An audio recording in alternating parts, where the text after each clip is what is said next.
Oh, yeah. So we just want to say how excited we are to join you guys this evening.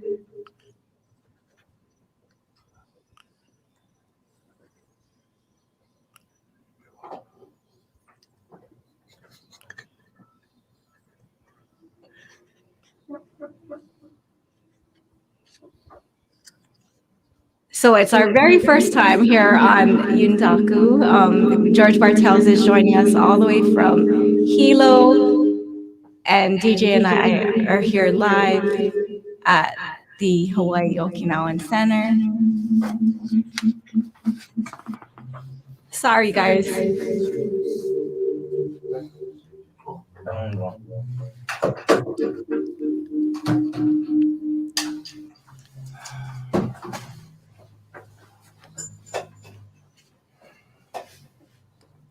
Okay, if you could just bear with us, we're just gonna try to work out these technical difficulties. Sorry about that.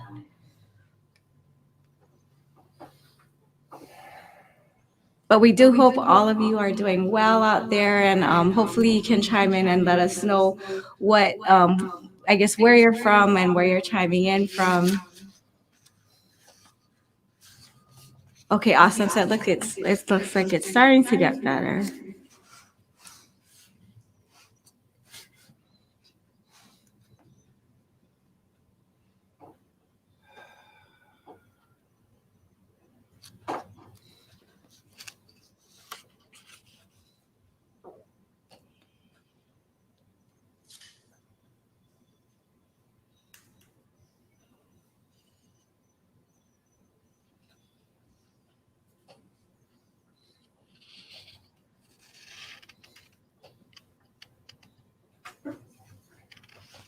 So hopefully George can hear us now. Hopefully the audio's been fixed, and now it looks like we don't have an echo. Yay! Thank you, DJ. Thank you, DJ.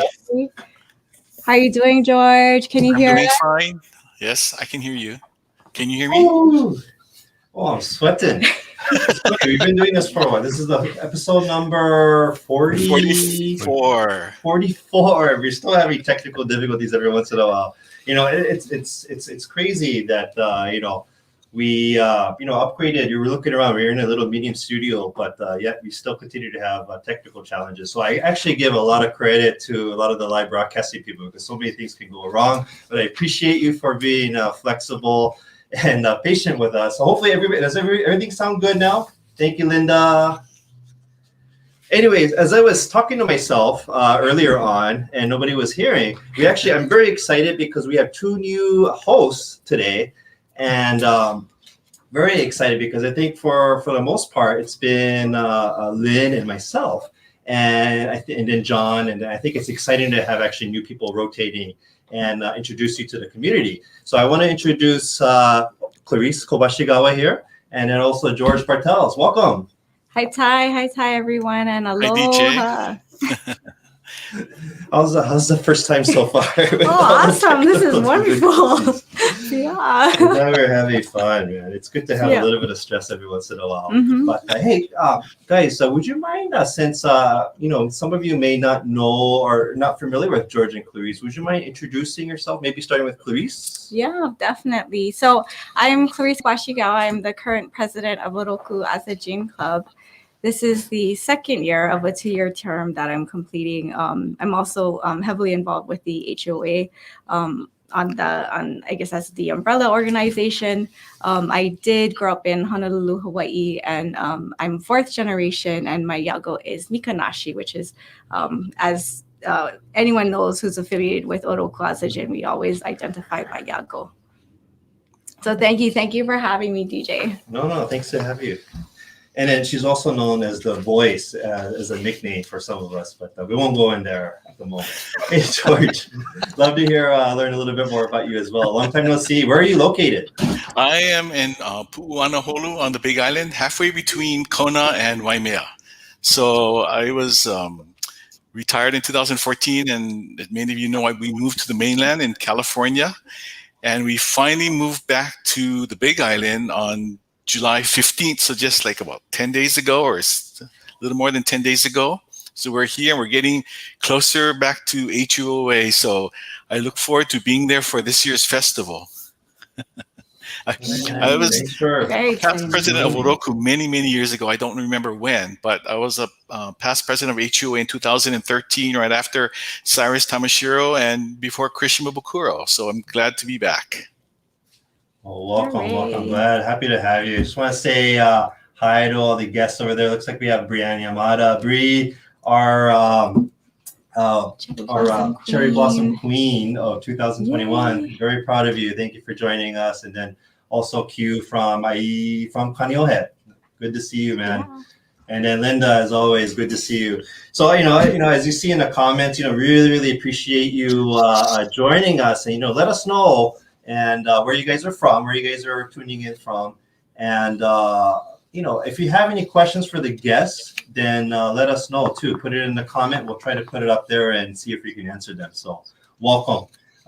Last but not least, actually a couple more things for YouTube, for everybody watching on YouTube and Facebook.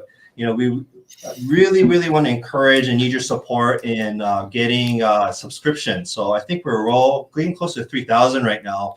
And, as we ramp up for the Okinawan Festival, Virtual Okinawan Festival coming up, we want to try to have as many subscriptions. You don't have to pay for it, but, we do, YouTube does allow us to actually raise funds. So as many people watch it and more subscriptions, then it actually pushes out to way more people. So really appreciate you there. And then last but not least, if you wouldn't mind going to the HUOA.org, there's a way to actually donate. And we are a nonprofit organization that help promote the Okinawan culture here in Hawaii. And so if you go to the website on the top right corner, if you enjoy watching the show every other week, then we really appreciate your donation. And it could be $5, $10, $500, but we really appreciate your support.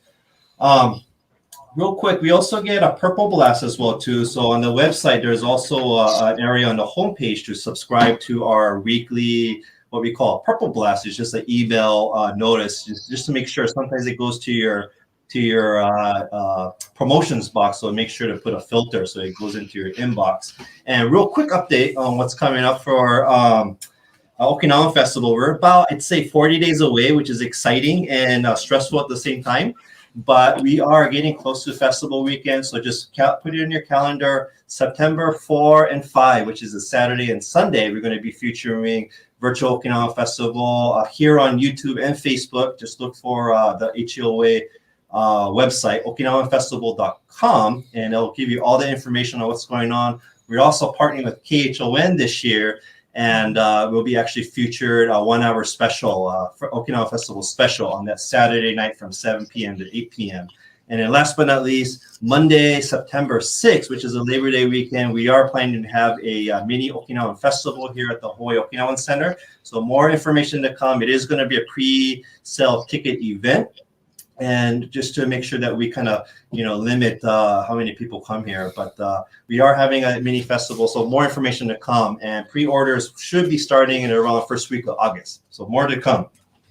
So last but not least, I think, let's see. I think that's everything, actually. Okinawan Festival, something else that's open right now is our Okinawan Festival Marketplace. So if you go to okinawanfestival.com, you can also go to the marketplace. It should be reopening up. We opened about a week ago, and we've been having so much tremendous sales that we actually shut it down for a little bit, but keep an eye up on it. So it should be up in the next few days again. So, all right. Very exciting. Very exciting. And it looks like Linda has a question about the KHON live stream, or about the KHON event. Is the KHON special a live event? No, it's not going to be a live event. Everything's going to be actually pre-recorded, but it's slightly different from our virtual content. So you can actually sit and enjoy and watch the virtual festival and then watch the KHON. And so that portion won't be live. The virtual festival portion will have live hosts. Very exciting. Thanks, Linda. Great question. Okay. Awesome. Thank you, excited for our DJ. guest Yes. today. So I know that's been a lot of work, and it's gonna come just like that pretty soon. So, but thank you for all of your hard work on that. So again, thank you everyone out there in the audience for bearing with us through these technical difficulties. Hopefully, you'll be excited. Our very first performance of the night is by Kenton Odo Sensei, his family, Wes and Ren Wania, and Allison Ibisu, and they will be performing Mensore for your fan favorite. As probably most of you know, or all of you know, this song debuted in 1992 for the opening of the Shurijo Castle. So a very significant event and a very, very fun song, hopefully to get us reset on a very fun and happy note. And again, Mensore is welcome. So it is our way, our very special Oroku Azajin way of saying welcome to everybody. Please have some fun with us tonight.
Where I asked them maybe a few days before, hey, you guys want to try out doing a live stream show? We just did it, and it was one of our most memorable show, and we got to meet his family. And real quick, he did mention at the time that the original Kenton Odo Sensei solo concert, Dokuen Kai, was originally scheduled last year, July, but was canceled due to the pandemic. And just to let you know that it is rescheduled for Saturday, June 25, 2022. So next year, June 25.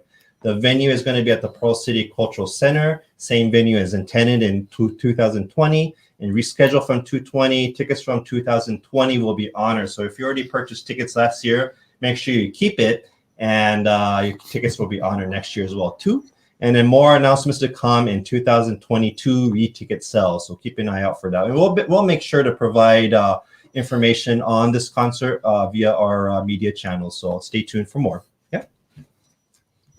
and hopefully his dog will come. Yeah, Looks like he's pretty popular. very popular. Yeah. All right. I'm excited for our guest, Oroku Azajin Club.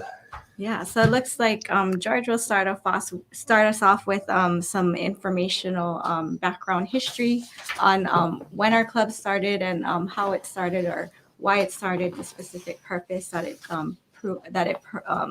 it serves. So I am part of the Oroku Azajin Club on my mother's side. And the Oroku Azajin Club was founded in 1924 in Hilo by a 7-member family. Before leaving Okinawa, the original group of immigrants from Oroku pledged to help each other in their new life in Hawaii. The keeping of that promise was the beginning of the Oroku Azajin Club, which originally began in Hilo, Hawaii on April of 1924.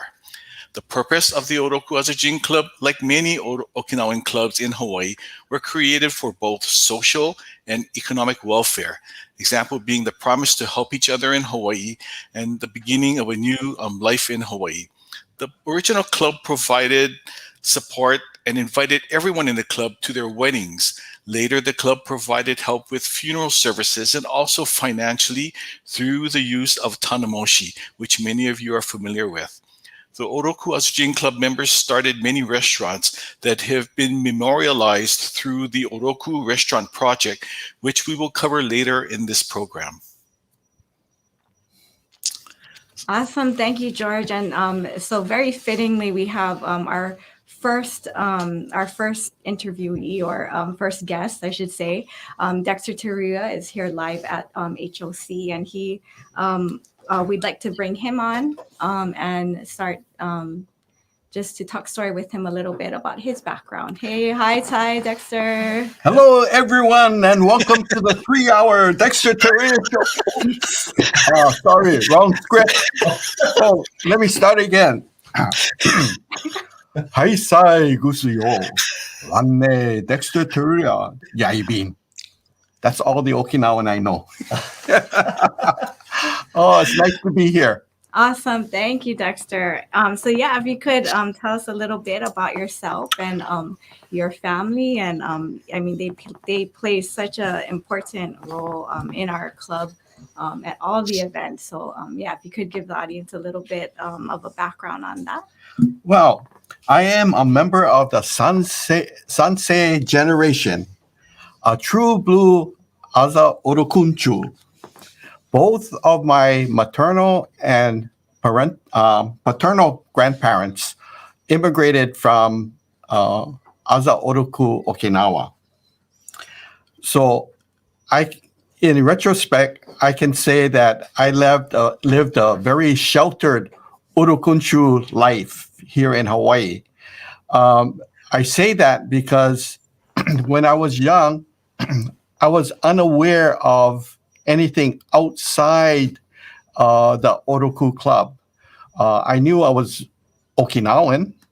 I remember asking my parents where they were going at night. They were attending a party, and I remember my mother saying, "Oh, they were attending an installation banquet for the United Okinawa Association."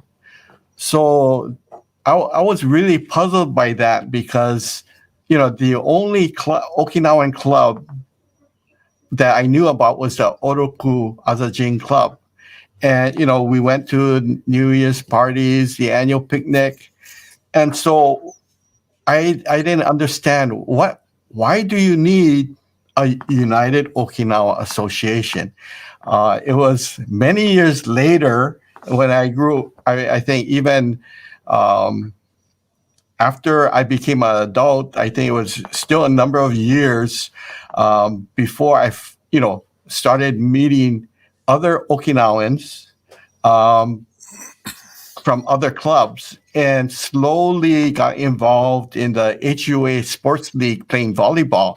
And I was amazed to see all the different Okinawan club names, which I had never heard of before.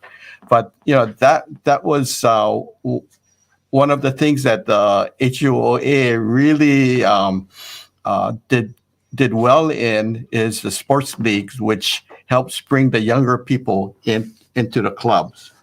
But anyway, I served as club president, 2 stints as a club president.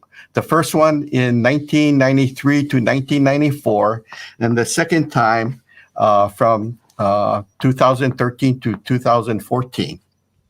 And through being involved with our club, I started attending the HUOA meetings and got involved in the HUOA activities. And I served as HUOA president in 1997, and also served as a chairman for the HUOA Centennial Celebration for the year 2000. So, I was through the HUOA made a lot of friends, and I think learned about my heritage as a Okinawan, and it's not only Oroku Azajin Club. Oh, thank you, Dexter. That is quite a resume. And again, thank you for your so many years of involvement, not in just our club, but in HOA, and how you just keep giving back to the community. So thank you so much for that. And you started to talk a little bit about it, but we do really want to hear from you about the various club events that Oroku Azajin is known for. Again, these events are so important, not just to our club, but to each and every club, right? I mean, that's the way that we stay connected. It's the way that our clubs thrive. And I think like one of our members had said previously during a club sustainment workshop, these events, whether it's the picnics or the Shinnenkais, it is whether you're Uchinanchu or not, once you identify with a club and you get to partake in any of these events, it is really imprinting the experience into our DNA, and it becomes something that so many people will gravitate back to time and time again, right? Like no matter how much time you spend away from the club, there's just something about our culture and our experiences that bring people back. So if you could share with the audience a little bit about our various events and how the Oroku Azajin Club likes to have fun. Yes, our club, our just club activities like I think most of the other Okinawan clubs, we have our Shinnenkais, our New Year's parties, and our annual summer picnic, which we've been holding at the Alamoana Beach Park for ever since I can remember. And we also participate with the in the HUA activities. We still have volunteer cleanup at the Hawaii Okinawa Center, and we usually schedule that the weekend before our Shinenkai party because we want to clean the hall and the grounds before our party.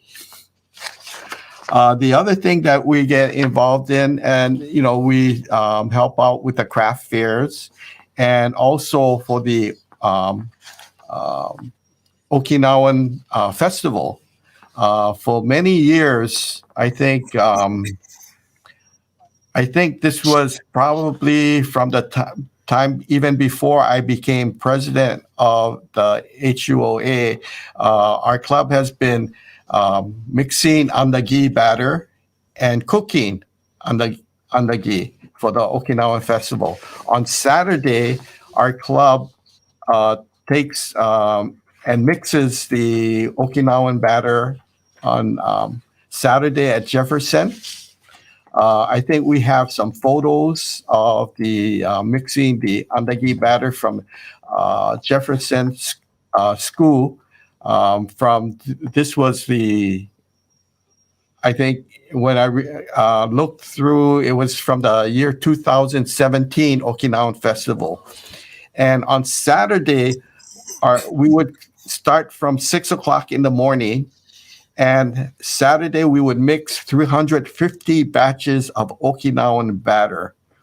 If you can imagine, one batch roughly takes a 10-pound bag of flour, at least 5 pounds of sugar, probably close to 2 dozen eggs, some salt, vanilla, and so you can think a batch is 15 pounds, roughly 15 pounds or over 15 pounds, and you're talking about 350 batches. That's all I can say is backbreaking work. I'm curious, how many andagi does that equate to? I'm thinking thousands and thousands. There was always we always ask. Somebody's always asking me that question, and I really can't tell you because when we're cooking andagi, we always try to count how many andagi we can drop in the wok. But after a while you lose count. So I think roughly it's between and all depending on the size of the andagi. I think from a batch you probably can get maybe roughly between 600 to 800 andagi. So if you just do the math, that's a lot of andagi. But the 350, about approximately 25 batches of the 350 are used for the underdog. So which is the andagi and the underdog are I think are the best sellers of the Okinawa festival. And of course, anyone that's helped to make andagi also knows that the very best ones are actually the throwaway pieces, right? the ones that don't go out for sale and they're just a little bit funny looking, but man, they taste so good. So awesome. Thank you, Dexter. And if you could also, I think you have a very special photo that you want to share with the audience. Yes. The at the HUOA installation banquet, we always celebrate the Uchinashi of the year, and we didn't have a live in-person installation banquet, but we did have the virtual HUOA virtual installation banquet, and where they recognized the Uchinashi of the year. For Oroku Azajin Club, I'm happy to announce that for my mother was selected as Uchinashi of the year. Very nice. Teruya. And let me put it closer. Teruya. And this is a picture I took of her. We went down to center. And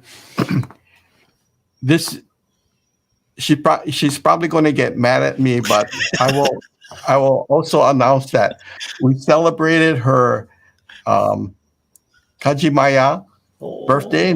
She made 97 this year. Congratulations. Beautiful Happy picture. birthday. So I just she is to me one of the hardest working persons in our club.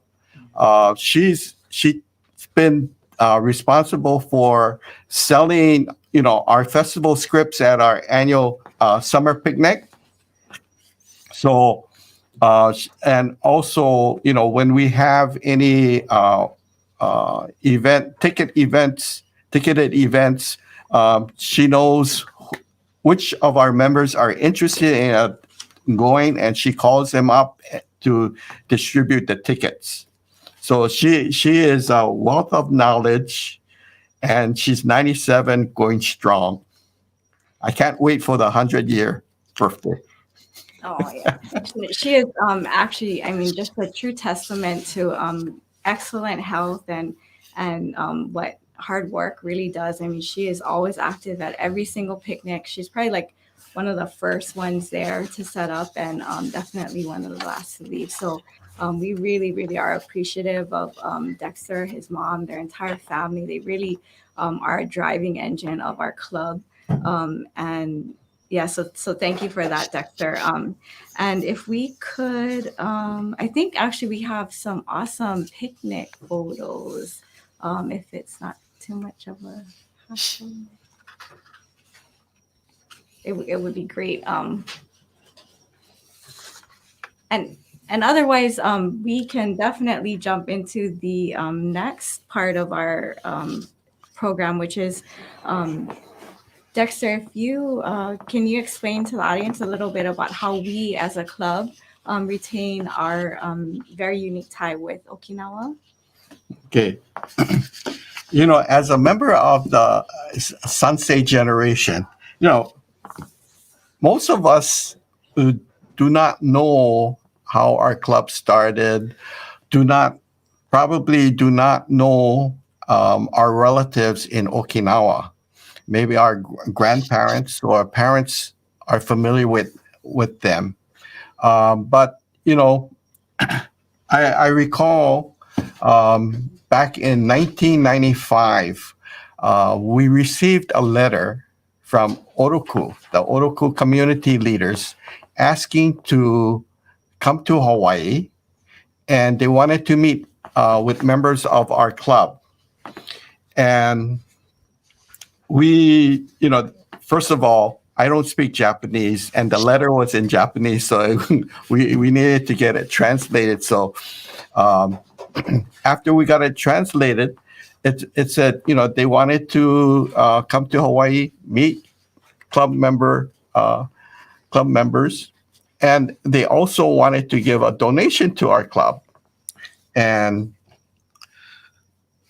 that was it. We didn't understand why and who these people were. So, we got together and at a board meeting, and we discussed it. And our older advisors were somewhat familiar, and said, "Oh yeah, we have relatives." So they, eventually they came and attended our annual summer picnic at Ala Moana Beach Park, and they made a monetary donation to the club. And the amount was for $10,000. And, we were still kind of wary about who's these people coming and giving you money. There must be some kind of string attached to it. So, but we met with them, and they finally explained why. Early after post-World War II, when Okinawa was devastated, Aza Oroku was destroyed, schools were destroyed, and like all the other Okinawan clubs in Hawaii, and I think this was probably one of the reasons why the United Okinawa Association sort of got started, was to collect donations, school supplies, to send to Okinawa. Our club did that. And in addition to that, our club members were able to pull together $10,000, and they donated $10,000 to Aza Oroku to help them rebuild. And so, this was 1995. From what I recall, that was the year the second Uchinanchu Taikai occurred. And it was explained to me that one of the efforts that I think Governor Ota at the time was trying to do to get interest, the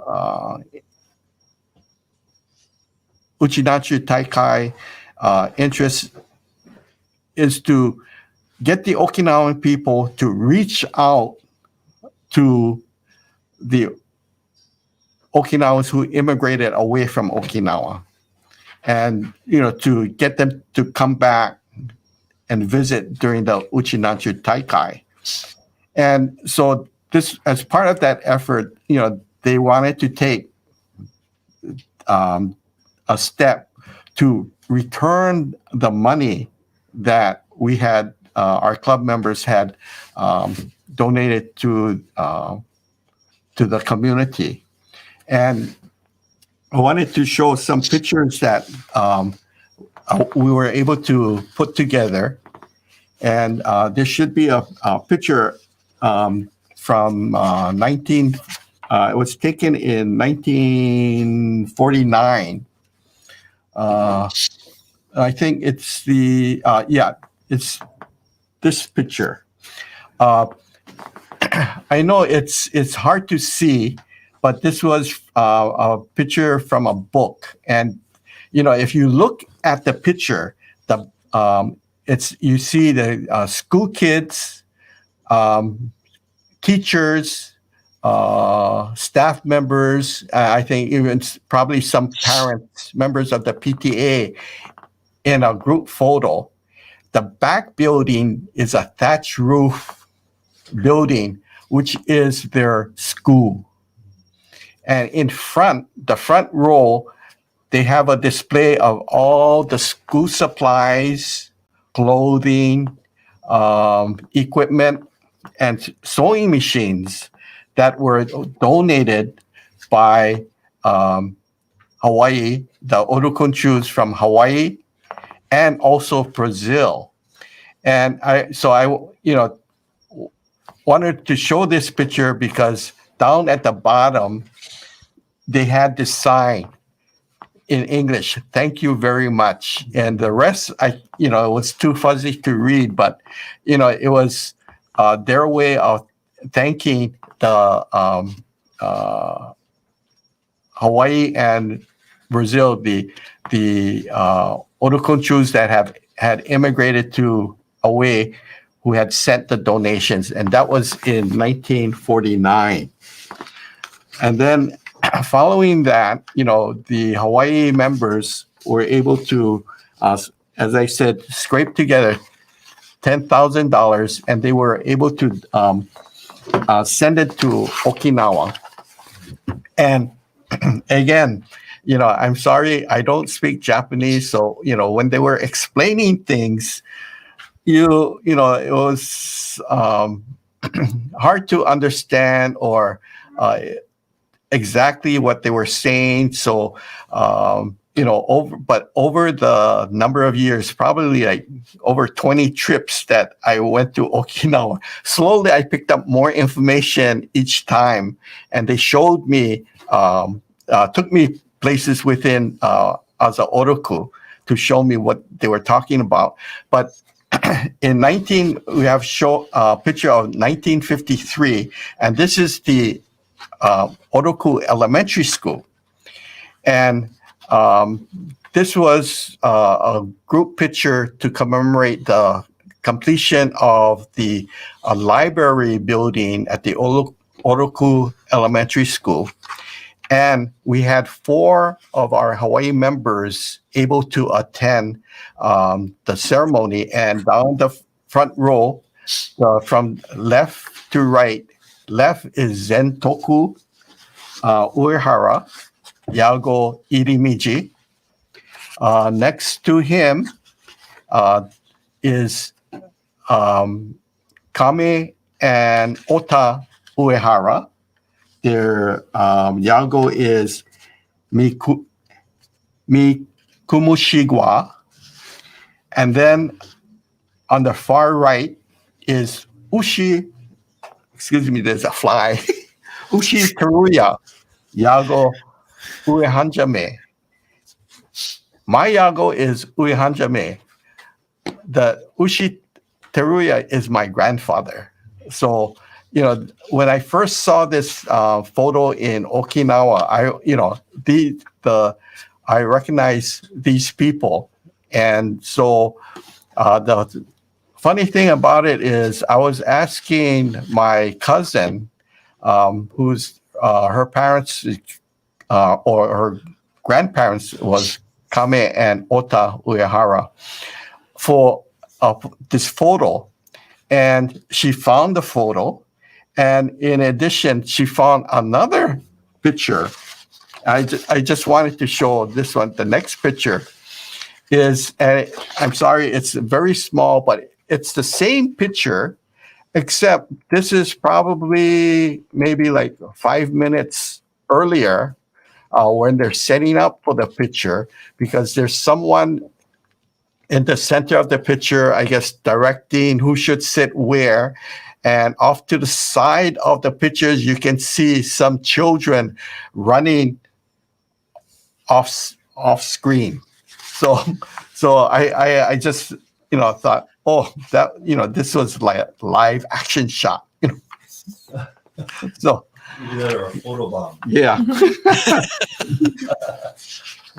So and so that I thought the $10,000 was used to build the library, but as years go by, progress is made, schools get redeveloped, and unfortunately that school building or the library no longer exists. They had to tear it down to make way for a new administration building. And then, but they haven't forgotten the donation for the building. On the entrance, on the side of the entrance of the school, they have a memorial rock. It's dedicated to the memory of the donation. On the rock is inscribed what was it? Batake. I don't know what batake means. So that's one of my next trip. I'm going to find out, what does batake mean? But it's specifically, they said, they take the students and show them the rock to keep it in the forefront of their mind that, about the donation. Okay, that was, I thought, there was, with the $10,000, they were able to construct that library building. I later found out that it wasn't one building, they built two buildings. One was the library, school library. The second building is a community center. I think it should be the next slide. So again, in 1953, this is a group photo. In the back is the community center that they also built, which they use, the community used as their center. Over the years, of course, the building became deteriorated and needed to be renovated. Next slide. So, it became very run down. But in the meantime, they had built a new community center, which they use. So, they had this old building. Because it was funds from the donation, they didn't want to tear it down. So they began renovating the building. This is a picture taken in 1994 of them starting to renovate the building. And then I think the final picture. This is a picture that I had, and the building still is there in Oroku, and it's now used as a community senior center. So, and there's, the title of the building is something like the Hawaii Memorial Hall. And, so I remember when we went to Okinawa and we had a tour of the Oroku area, and they showed that stone, the school stone, memorial stone, and they took us to visit the senior center. they're Okinawa doesn't forget, and I think with their connection, when what we've learned, we have a strong connection with Okinawa because of the help that our club members provided, and that really opened my eyes, because then it you know afforded us to be able to establish, for at least for our younger generation, establish a connection with our hometown village as a Oroku. And I think one of the driving force behind that was this Dr. Chusei Takara, who's now a retired veterinarian, but he had spent time in Hawaii. I think he was on a U.S. East West Center scholarship at that time, early years, and so he always remembers and has worked hard to maintain a connection between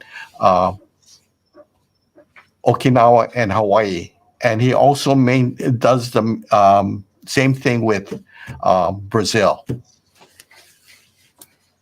Wow, thank you, Dexter. Yeah, and I think actually Dr. Chusei Takara he was featured in one of the photos that we ran earlier. It was the close-up of him at the airport. So it was really, I mean, even for like my generation, like I mean, it's so impactful when we have visitors like them coming all the way from Okinawa. And luckily, it was right before the pandemic that they got to make their most recent trip to see us right in 2020. So where the aloha is always going to exist there between us and Okinawa and Brazil. Yeah. So that said, Dexter, it's actually we're gonna have you. We get to have you perform tonight, which is super exciting. And George is going to tell us a little bit about the two songs that you're performing for us tonight while you get ready. Thank you, Dexter. We'll give you time to get ready.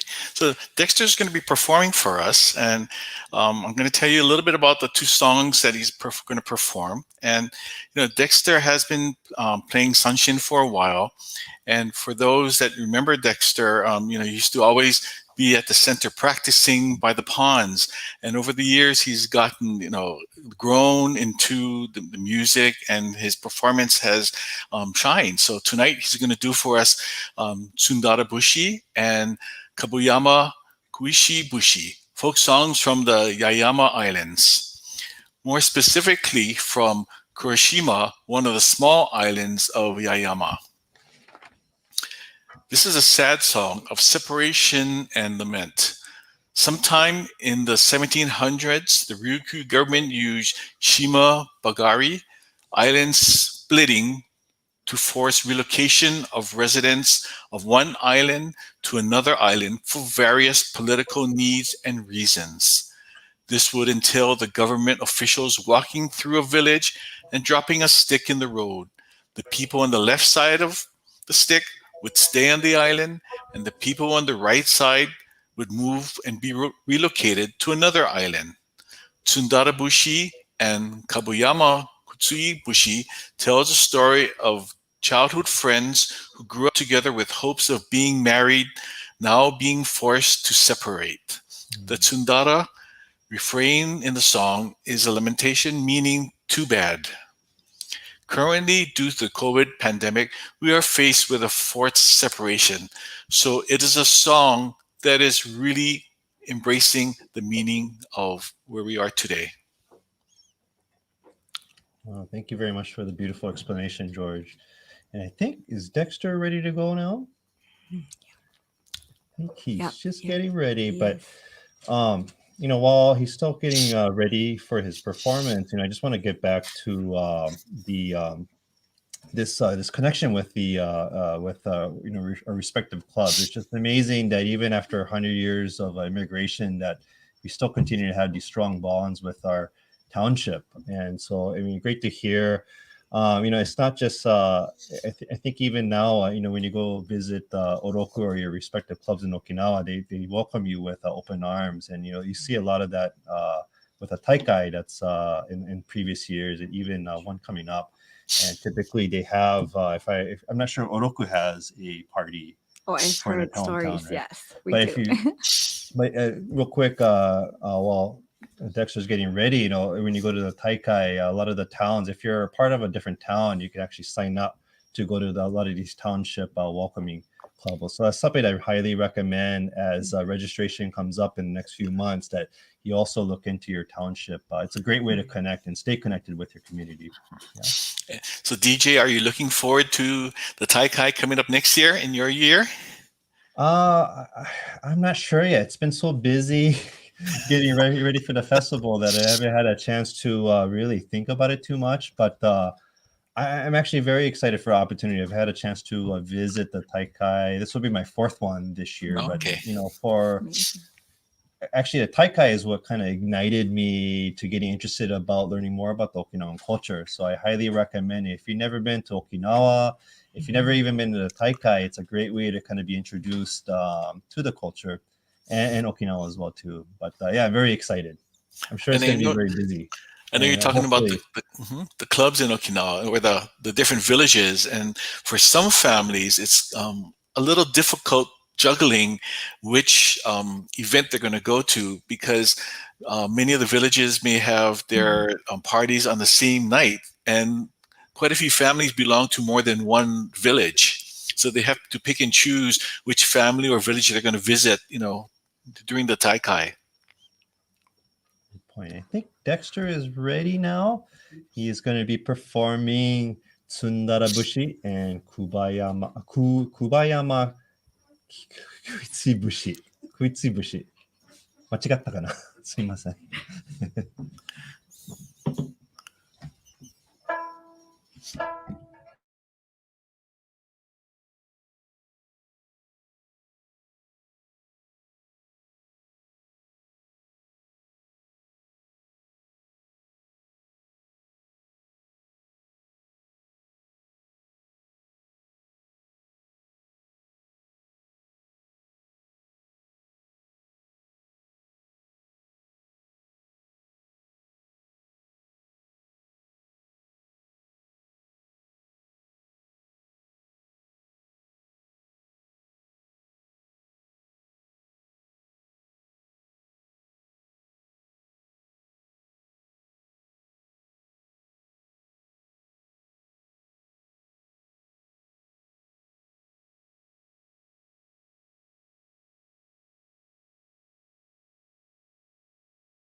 춘다라 춘다라요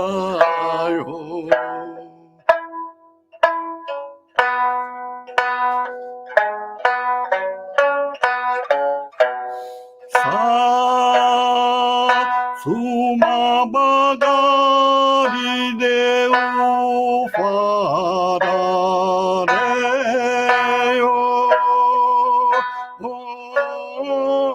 수리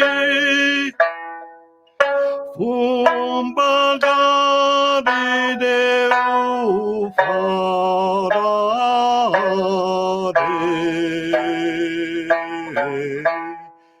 춘다라 춘다라요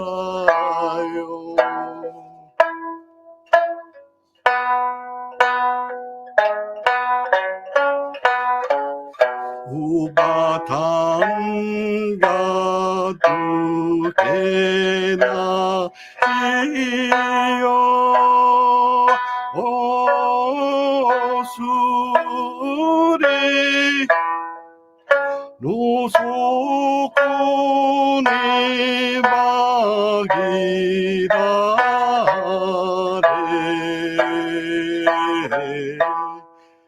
춘다라 춘다라요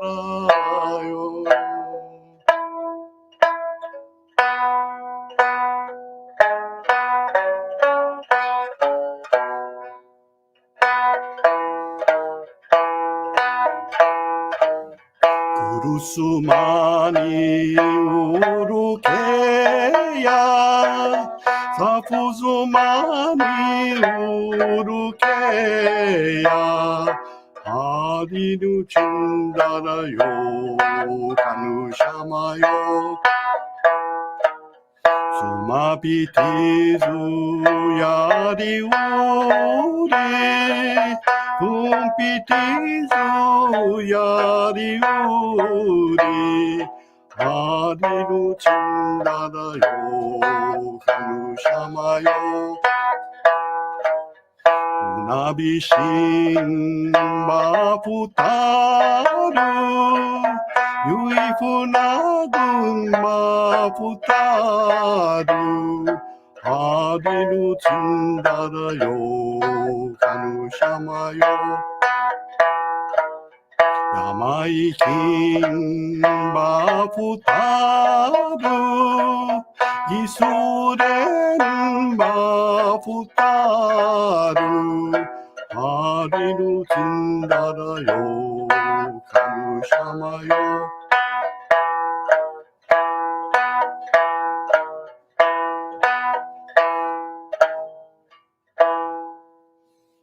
Thank you. Thank you, Dexter. Wow, thank you very much, Dexter. That was a beautiful song, beautiful voice too, by the way. Oh, thank you. I always sound better in the bathroom though.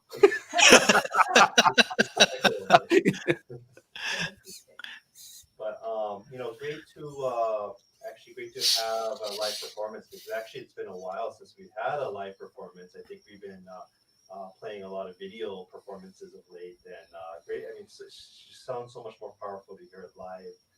So thank you very much. What a fitting song to a song about separation, and especially right now we're separated all over due to the pandemic. Yet we still connected. We stay connected virtually, right, across the world now. So thank you very much for sharing your music to the world. Thank you, Dexter. And so going back to a portion of our show while Dexter gets reset.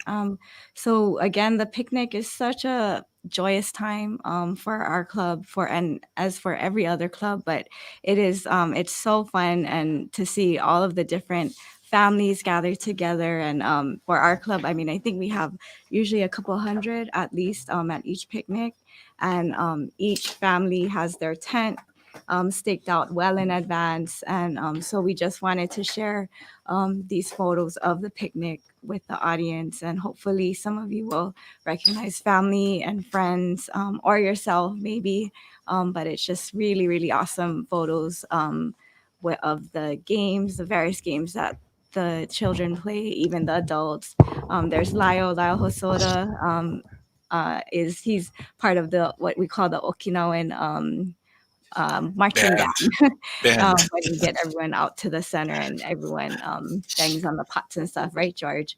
So that's always a highly coveted job at our picnic. Not really, but yeah, but it's a good time. It's a good time. And of course, you can't have a picnic without shave ice and all the very, many games that, super cute. That's the warm up, I think. We always make sure safety comes first, right? So everyone gets a nice warm up in at the beginning of the picnic. So, again, Dexter's family is so helpful. These pictures are from his daughter, Natalie Teruya, and her husband, Kyoyo. So thank you again for all of these amazing photos. And hopefully everyone's getting excited and pumped for the next picnic. Sure to come next year. So yeah, we're very excited. Can't wait. It looks like so much fun. I might have to sneak in. You Yeah. guys take non-Orokunchus? Always, yeah. You're more than welcome to join us, DJ. Looks like a lot of fun, man. All right.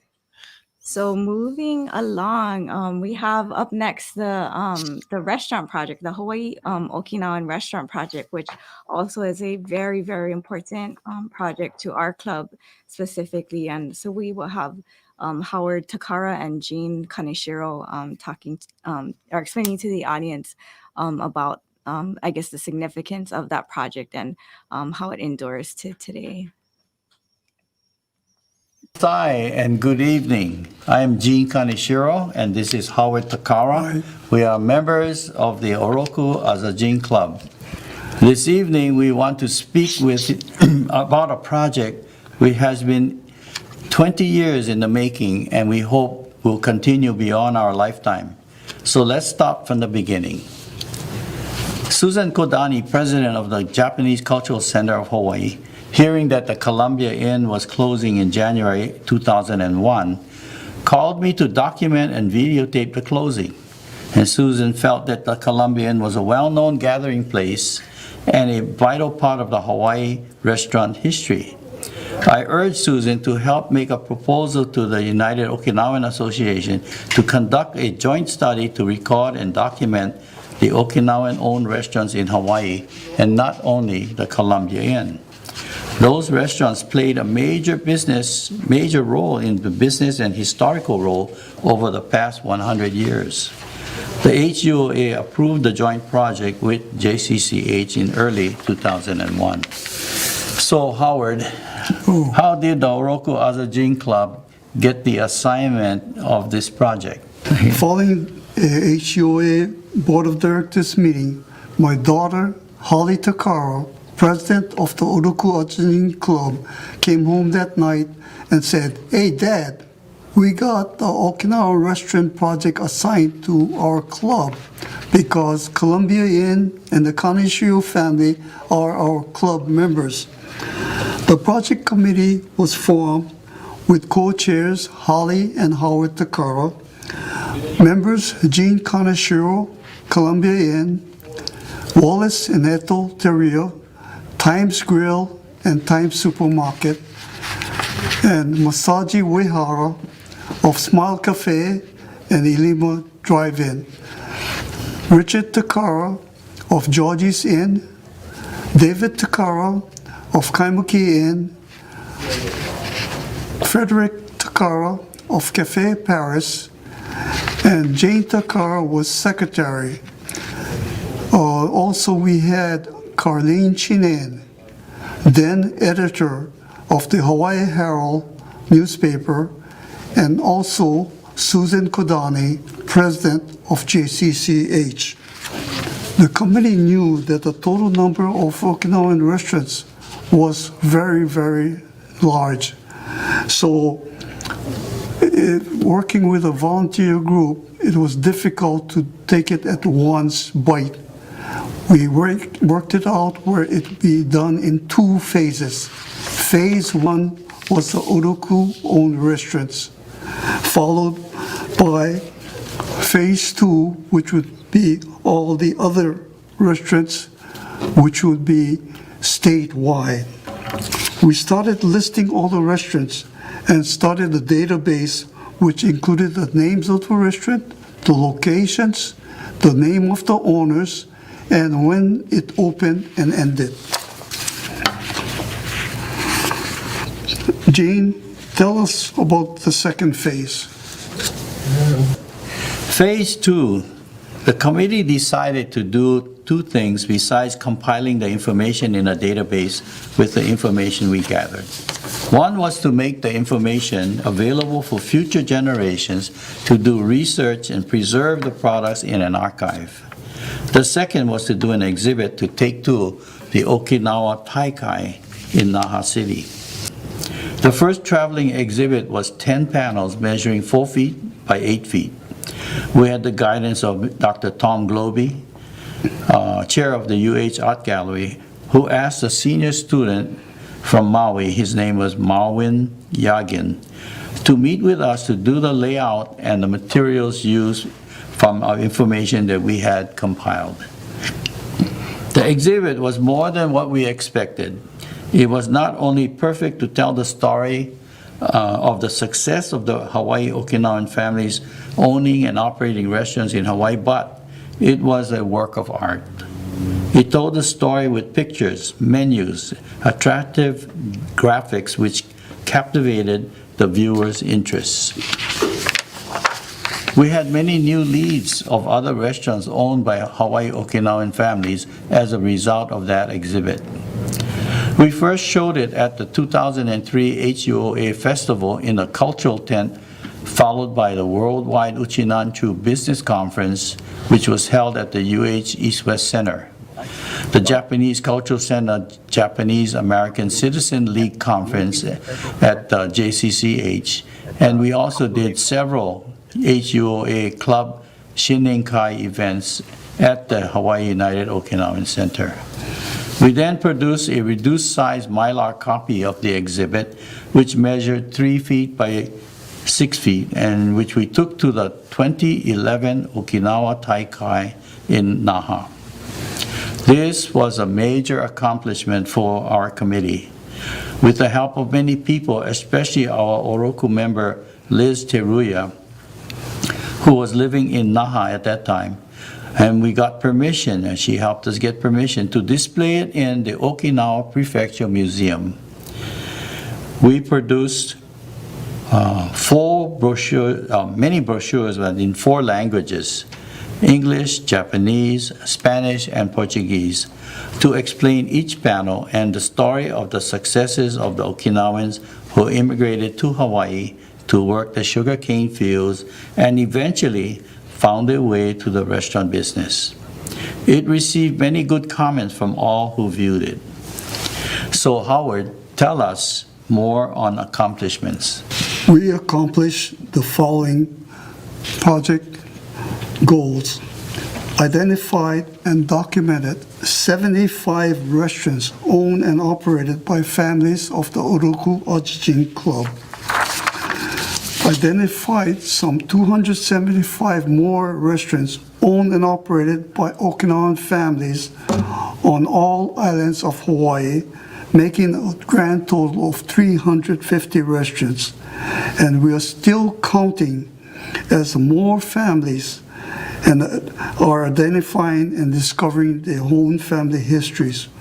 We have also compiled photos, menus, news articles, and other business documents related to the restaurants, which families have allowed us to digitize and add to the archive. We attracted the attention of Sherry Tomashiro, who is a Siberian at Kapilani Community College, to be our next generation committee member who has the professional knowledge to archive the information and documents for the history, future students, and people who are interested in the history of their family business. We learned that a couple of key Uchinanchu restaurant pioneers were willing to hire, teach, and mentor others to learn the restaurant business and encourage them to open their own shops. 2 persons, 2 mentors, Among many that stand out were Ushi Takara, who opened the first Okinawan-owned restaurant in 1923, the American Cafe. He was considered the father of Okinawan restaurants. And the other person was Harry Seiji Uehara of Kewalu Inn. Typically, Uchinanchus arriving in Honolulu from the plantation with no skills would ask for a job in unskilled positions such as janitors and dishwashers. And as they watched and was given the opportunity to become a kitchen helper or a food prep position, learn the restaurant business from the ground up. Through the generosity of those restaurant owners, they learned to cook and sometimes moved to the front of the house to learn to bus tables and begin waiting on tables and learning and honing their skills to run a restaurant, all the while hoping one day to open their own business. Once they acquired the basic knowledge and experience, the ambition and desire, and the capital through Tanamoshi, and family backing, of course, and most of all, the encouragement of their mentors, they opened their own restaurant. Almost always, their mentors would say, "If you need help, ask me." This was the Uchinanchu style. They didn't see them as competition. They were ready to help. Cooperation between restaurant and related business owners were outstanding, and this attitude fostered their good business practices. We also learned why restaurants were typically and almost exclusively serve Western food. They offered what customers wanted, and they also offered what they learned from the other restaurants where they trained at. Menus consisted of basic American food was sold because Okinawan food was a no-sale item. Families could cook it at home. They wanted something different when they went out to eat. The restaurant business was a 24/7 occupation of hard work, involving the whole family and very taxing. But it provided a good means of supporting the family and a means to educate their children and secure their futures. As a result, the children of families went to college and became professionals and other skilled workers, and not in the restaurant business. Over the past few years, with the able assistance of Shari Tamashiro, we are moving into phase 3, focusing on the new and existing Okinawan-owned restaurants. During the past 18 months of the pandemic shutdown, Shari led HUA in an event called the Festival. It's a Festival campaign to patronize the Okinawan-owned restaurants to buy takeout meals. This successful effort helped out many Okinawan-owned restaurants during this period. Included was Tatsuo's restaurant, owned by a Yonsei Oroku member. His name was Wayne Morita. He's the grandson of Masaji Uehara and his wife Laurie. And they are located on Sand Island Road. In my own personal experience about how the Okinawan families and restaurant owners cooperated with each other, my story is one night running my own Columbia Inn, we ran out of Budweiser beer on a Saturday night. And I called Roy Asato over the Wisteria. And I asked Roy, can I borrow 6 cases of beer from you? And he was ready to put the 6 cases of beer in his car and deliver it to me. Now, this is the kind of kokoa that we had. And this is how it all happened way back from 1923 and all through the years. Hey, Howard, tell the story about when you were a fry cook in your own father's restaurant many years ago before you went to school. Okay, I started working at my dad's restaurant, Yuki's Cafe, when I was in the 7th grade. I started a newspaper route for 3 months, and my dad said, I gotta quit because I gotta work in the family restaurant. First thing I did was peel potatoes, wash pots and pans and things like that.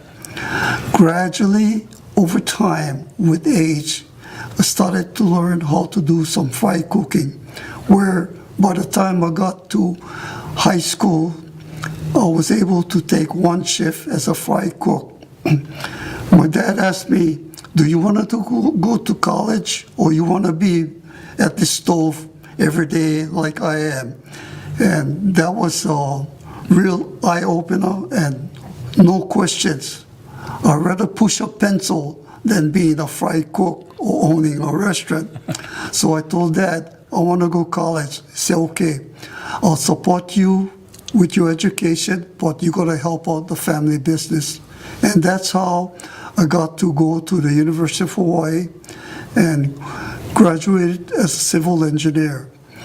During that time, this is the 10-year period, my dad worked 24/7, 10 years straight. No holidays, no vacation, no sick leave. 10 years straight, start 9 o'clock in the morning and close the next morning, 1, 2, 3 o'clock, depending on bar time closure. Because people wanted to eat after the bars closed, my dad used to open 1 hour after bar time. And so this went on for 10 years. And when finally I graduated and was ready to go into the Army to serve my reserve time, he sold the restaurant. So his equivalent work during that period of time was like 20 years for somebody else. What he did was unimaginable from my point of view. I wouldn't do that. Gene, I know that you worked very hard and long at Columbia Inn, but how did you begin working at the restaurant? You know, when you are born in a family that runs restaurant, you know, you start at the bottom. And our family bought this restaurant called College Inn, which is located at University and Dole. And that place was a very busy restaurant. A lot of university students and the neighborhood in the whole area. And I started washing dishes by hand on Friday night, Saturday night, and Sunday daytime. And I must have been about 8th or 9th grade in about that period. We didn't have a dishwashing machine. I asked my dad, hey, do you think we can buy one of those dishwashing machines? And he looked at me and he said, you know how much those things cost? That was the end of the story. My hand was shriveled. So later on, after graduating from high school and started at the university, I was fooling around, and my dad and his older brother decided they're going to open a new Columbia Inn on Kapiolani Boulevard, a much larger restaurant. And I was of that age where I thought, okay, maybe I need to help them. And my father asked me, come join me. You're getting nowhere. So I did. And I had to learn the business through my father and my uncle and others. And I joined the Restaurant Association and learned from other restaurateurs, and especially those who were owned and operated by Okinawan families. So I was a throwback, you know, a third generation learning the business from other people. And we were very successful. We had a good run. And, you know, at some point, I asked my daughter, I said, hey, Jenny, you think you want to be in the restaurant business? And she looked at me and says, are you crazy? You know? After sending her to college, you know, she's an occupational therapist, has nothing to do with restaurant except going in there to eat. You know, so, but that was the life of the Okinawan families, you know, through the generations. It is hard work, and you have to be dedicated. But there's a lot of satisfaction in being your own boss. The most rewarding thing about this entire project was one of the major goals was to take this whole exhibit and information back to Okinawa to show the people there what the Issei the Nisei, the Sansei, and even now, a little touch of the Yonsei's efforts to show what they all accomplish, having left Okinawa to work in the plantation and with the thought of going home, to support their family. However, they ended up staying here. And even staying here, however, they were, I guess, rewarded by their own efforts and became businessmen in this community. In fact, they were vital to the food service industry, from small little cafes to larger restaurants. So having gone back to the Taikai in 2011, I believe, and having that display put up in the the Okinawa Prefecture Museum in Naha was a major accomplishment for us. And we got so many nice comments from people, and they were really proud of what was accomplished in Hawaii, way in the middle of the Pacific. So that had to be one of the major goals that we were working toward, and it made me feel really good to be a part of this.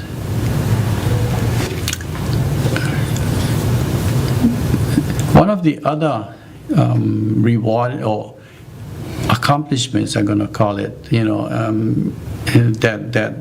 that we were given a recognition by the Hawaii Historical Society, and they preserve a lot of information on basically modern Hawaii history. And Sherry Tamashiro was instrumental.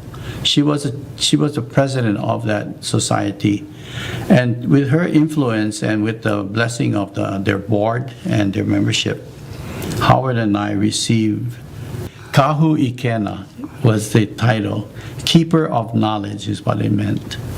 And they gave us this primarily because we were able to preserve the history of the family-owned Okinawan family-owned restaurants.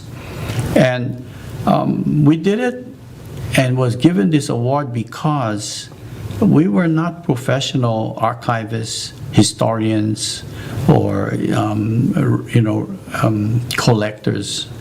We did it because we wanted to preserve this information and know that our families in the future would benefit from it. Having this information of over 350 Okinawan-owned restaurants to pass on to our future generations, whether they're interested or not now, they may be interested in it later. And you take, for instance, my daughter, who is Yonsei, living on the mainland, our only child, and she has a 7-year-old grandson. So that's the Gosei, the 5th generation. And later on, he'll want to know, what did Grandpa do? And what did our great-grandpa do? And what did all the other Okinawans, in Hawaii did? And to preserve this information and pass on, I think is, our legacy. And we thank all the families who provide us with information. I thank the committee who worked on this. And I thank Howard, his wife Jane, and their daughter Holly. One of the most rewarding things that happened to me and my family was the fact that we noticed that the key actors in the restaurant business, Ushi Takara and Harry Uehara, etc., were willing to share, mentor, teach, train various people of the plantation and make them chefs, cooks, owners of other restaurants. Thinking about it, my dad was also trained in a restaurant called Frankie's Cafe, and this was in the 1930s. One of the things that I got as part of the project was I collected a picture of my dad and fellow Frankie's staff. And this was taken before even I was born. And I was really lucky to get that. I also got another picture of a Kapilani grill, which showed one of my uncles in it, again in the 30s. The fact that the Okinawan people were willing to teach and train each other and help out each other was really, really awesome, and that was a great reward to me. Another point that I like to make is that during the project, our daughter, Holly Takara, was very instrumental in accumulating the knowledge, computerizing the data, and even having a map of the city of Honolulu with the plot of the various Oroku restaurants. I really appreciate her great work and hope that we can help preserve what she has done. Those are the two most important things that I can think about that I gained out of this project. Okay, this is showing our Oroku restaurant display that was designed and implemented by Marvin Yagan from Maui. He was a senior at the University of Hawaii working under Dr. Tom Cloby, who had connection with Susan Kodani at JCCH. He came to meet with us over several months, collected all the information, got testimony and input from the committee members, and developed this outstanding display. In real life, this display is 5 panels, 4 feet by 8 feet tall, hinged together and coming out with a pictorial 10-panel display. Starting at this point, which our Oroku restaurant display, showing some of the people working in the cane field with Okinawa, coming from Okinawa and going into the restaurant business. Go ahead, Gene.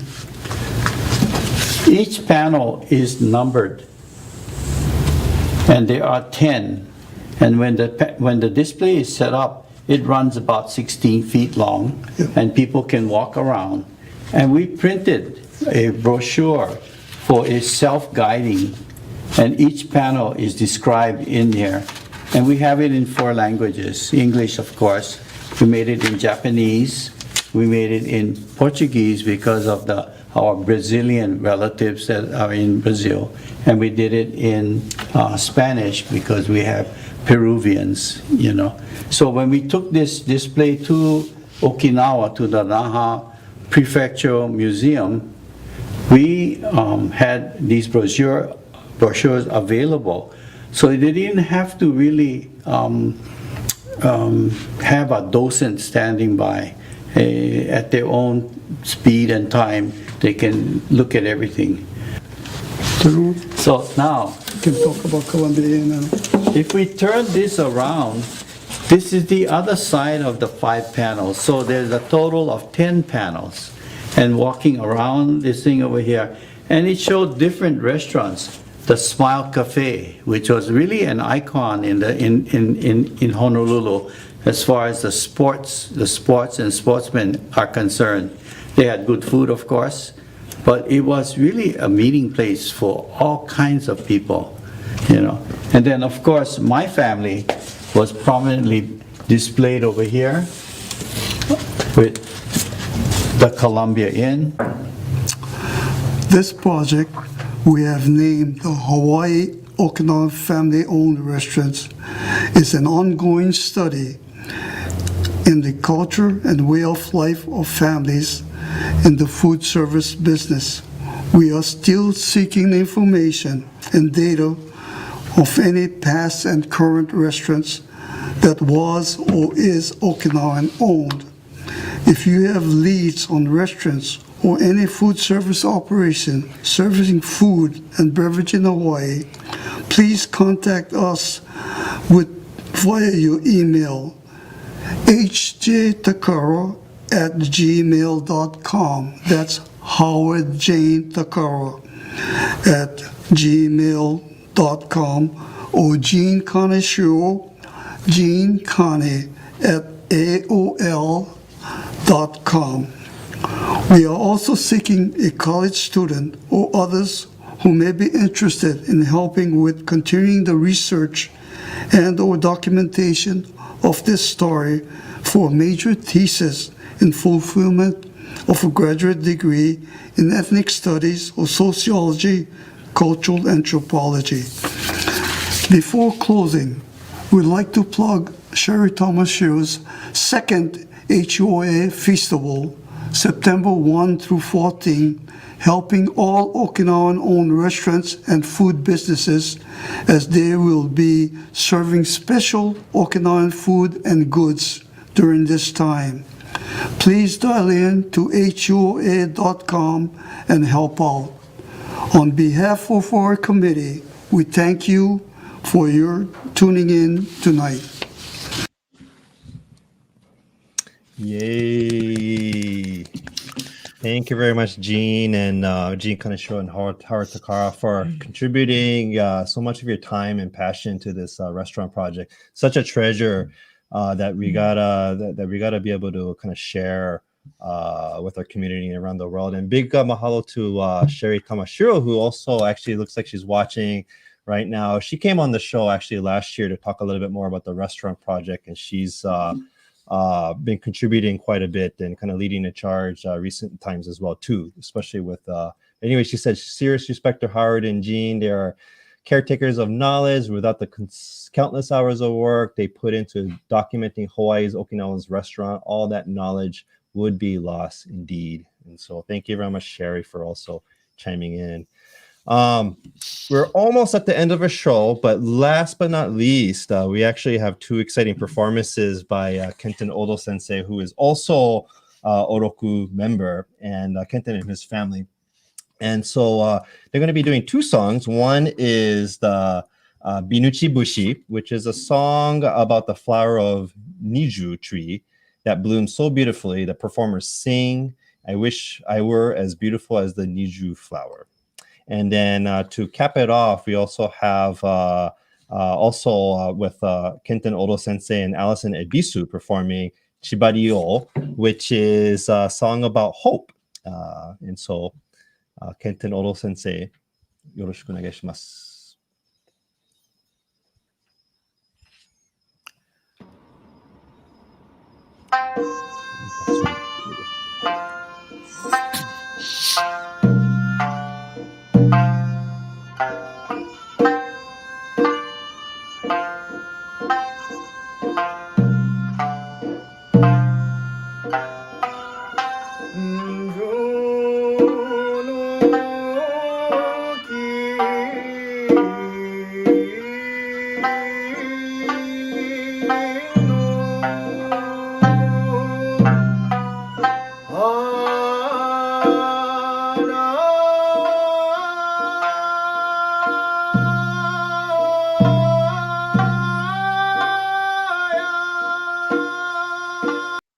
Hi, I'm Kenton Odo.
went to Okinawa on scholarship to the Okinawa Geijutsu Daigaku, or they call Geidai for short, which is the performing arts college there, in 1993.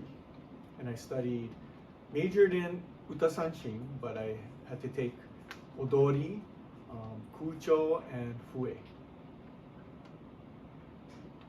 Hi, I'm Alison Abesu. I went to Geidai also on 1995.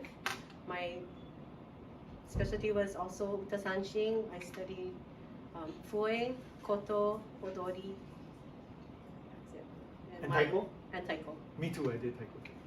And my best experience was that I got to study with Terukina Choichi sensei, and during the taikai we got to play at Shurijo and even dance at Shurijo. So that was a lot of fun. Yeah, that was cool. Yeah, I got to do that too because I enjoyed myself so much. 1 year wasn't enough. I was able to find my family koseki tohon. Yeah, so my family register was my grandpa, Takara. He nobody said that he had passed on, so the koseki tohon was still active. So I was able to get a family visa because I was still considered sansei. So I was able to stay in Okinawa. I stayed another 2.5 more years. I stayed there almost 4 years. So with Ali, got to perform at the Uchinanshi Takai. Was the second one, yeah. Yep. And then perform at Shurijo too. So it's really awesome. If anybody's interested, you should talk to us, and maybe one of our next one from Oroku is gonna go is gonna be Ren Wania. So if that happens, that'll be super awesome too for our group. Anything else? Okay, so we're gonna play for you just some verses from this song Chibario, and just thought it was appropriate to share with you guys, with the ongoing pandemic and everybody's cooped up. We're still doing Yuntaku, and for everybody just a little bit more, we almost reach our vaccination percentage, right? And we can do more things. But Chibario means ganbatte, right? Or go for it. So I want to play for you some Chibario, which our sensei, Terukina Choichi sensei, wrote.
Yeah.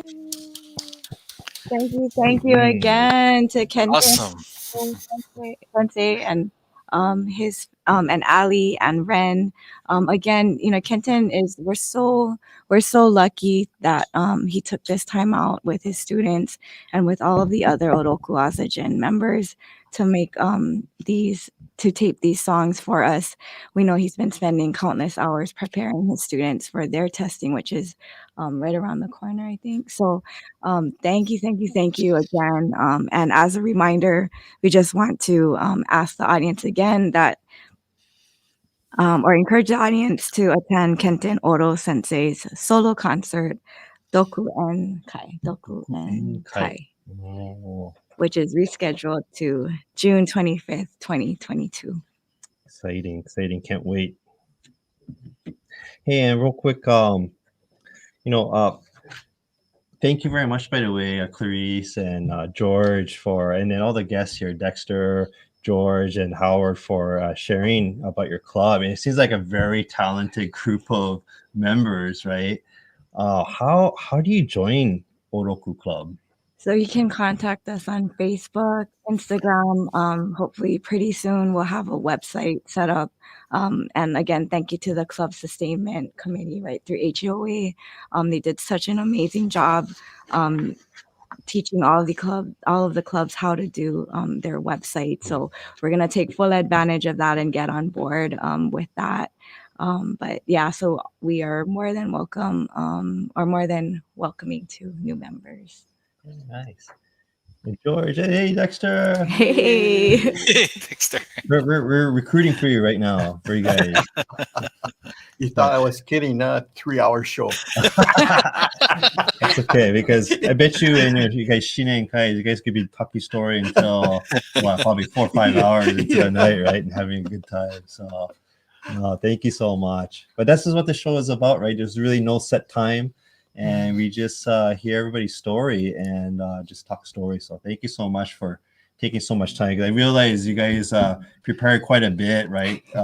In preparation for the show. There was a lot of hours that went into, pre-interviewing and making the video. So thank you so much for sharing Oroku's story with the community. And thank you, DJ, again.